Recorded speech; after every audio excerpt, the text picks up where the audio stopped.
This is Eddie Hearn, Matchroom Boxing. You are watching Sporting Icons. You don't need to be anywhere else.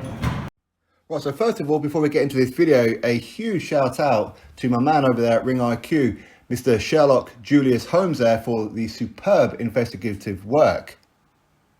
Because I would never have found this out if it wasn't for him, I ain't gonna lie. And he's planted a huge seed. So I want to give my 2 pence worth of my thoughts on this one as a continuation to what it is that Julius has been talking about. Link to his video in the description box, just so you know where I'm getting my source from. Now, he's talking about, in that video, a guy called Bruce Trampler. I'd never heard of him before, I'll be brutally honest. But he's over there on Twitter. Now, he works for Top Rank alongside Bob Arum.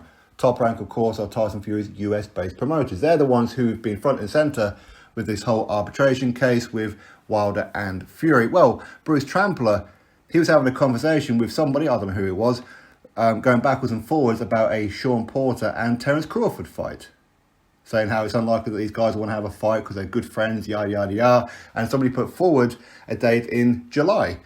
And he says, well, July is only 2 months away, and Tyson Fury already has a July pay-per-view.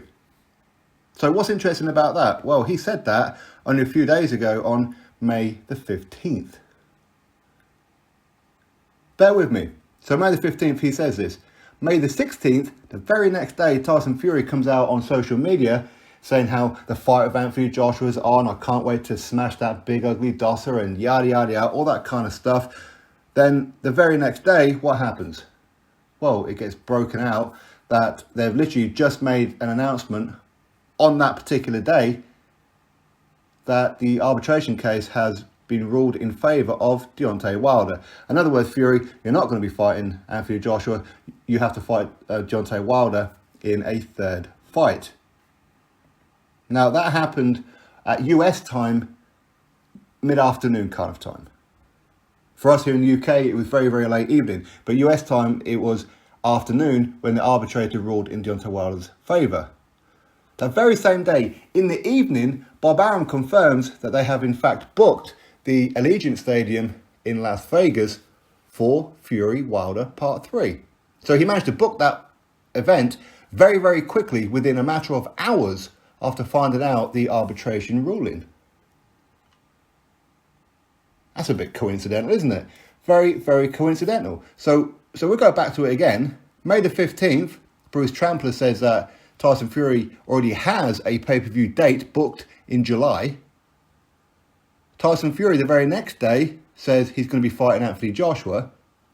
The very next day after that, the arbitration case rules against Tyson Fury.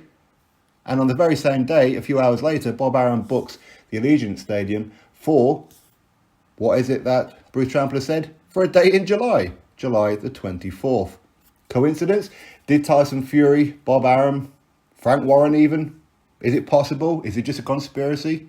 But is it possible that they used this whole Anthony Joshua situation, this whole name of Anthony Joshua, clout chasing Anthony Joshua, as a way to build the Deontay Wilder Part 3 fight? Because as I've said before, many times, people weren't interested in that third fight. We've seen Tyson Fury beat Wilder twice already. Why do we need to see it a third time? Yes, first time was officially a draw, but most people agree that he beat Wilder first time.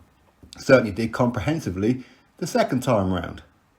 For a third time, do people need to see it? Not really. But they've got a contract. So what do? Well, potentially we can just make up a whole load of stories. I know what we'll do. Wilder is very smart. He's built up his own profile off the back of Anthony Joshua without ever having any real true intention of fighting Anthony Joshua. Let's piggyback off Anthony Joshua's name.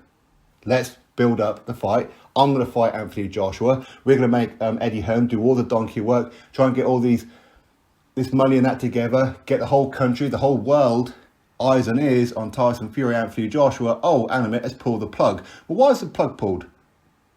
Oh, it's Deontay Wilder's fault. Well, let's all go pay the pay-per-view and fill up the Allegiant Stadium for 65,000 people to watch Tyson Fury take on Deontay Wilder, when ordinarily we would not have done so. Conspiracy? Maybe. Coincidental? Maybe. One hell of a coincidence, isn't it? One hell of a coincidence that a guy from Top Rank knew that Tyson Fury had a pay-per-view in July. Well, Anthony Joshua versus Tyson Fury wasn't until August the 14th. And that had been known, public knowledge, for about a week before then. So you can't say, well, Fury's going to have a pay-per-view in July. Well, maybe he was talking about Anthony Joshua. No, he was not. Tell you who he was talking about. He was talking about Deontay Wilder. Even the most hardened Tyson Fury fans, you can't defend him on this one. Some of them will. Oh, Tyson Fury, what a genius. He played everybody. Oh, what a hero. Jog on. Just jog on. Okay? Because this was uncalled for. Uncalled for. Have they just conned the entire boxing world? Is that what they've done? Wasted Eddie Hearn's time, wasted Anthony Joshua's time, built all our hopes for nothing. Is this the reason why they've been so negative about the talks right the way through? Kept threatening to walk away, all this kind of stuff. And the moment that the fight with Anthony Joshua is just about to be announced, hours away, what happens? Oh, sorry, you've got to go fight Deontay Wilder for a third time. Hell of a coincidence, right? Drop your thoughts below. Click thumbs up, subscribe. Catch you all in the next video.